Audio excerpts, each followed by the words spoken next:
দিতে পারিনি, তুমি ঠান্ডা হয়ে বসো।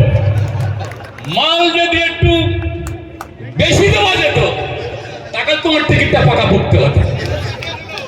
আমি আগেই বলেছি পঞ্চায়েতে দাও একটা মাল দাও, এর আগে ভিডিও তো শুনেছো দেখেছো তো, পঞ্চায়েতে দাও মাল দাও, প্রধান মাল দাও, উপপ্রধান মাল দাও, আবার দাঁড়াবার আগে এবারকার টাকার অফারটা অনেকটা বেশি ছিল, আমার আর তোমার পরিস্থিতি ছিল,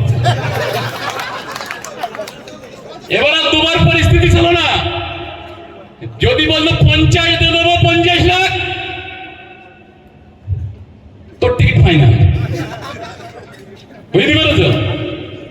আর যখন 18 সালে 25 লাখ দিচ্ছি তখন প্রধানটা ঠিক ছিল, তখন প্রধানটা ঠিক ছিল।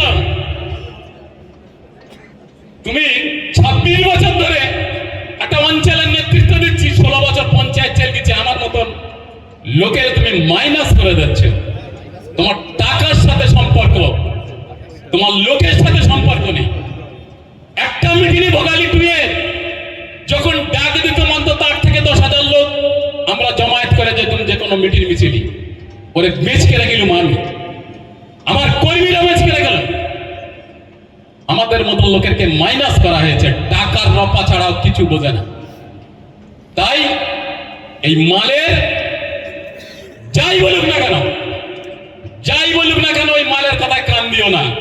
সৌগত ভাই নামে কি বললো, আঙ্গা নামে কি বললো, ওর কথায় কান দেওয়ার দরকার নেই। দুদিন পরে নিচে বয়েছে, দুদিন পরে টেবিল চেয়ার গুছকেলে বাড়ি চলে যাবে, ওর উপায় নেই।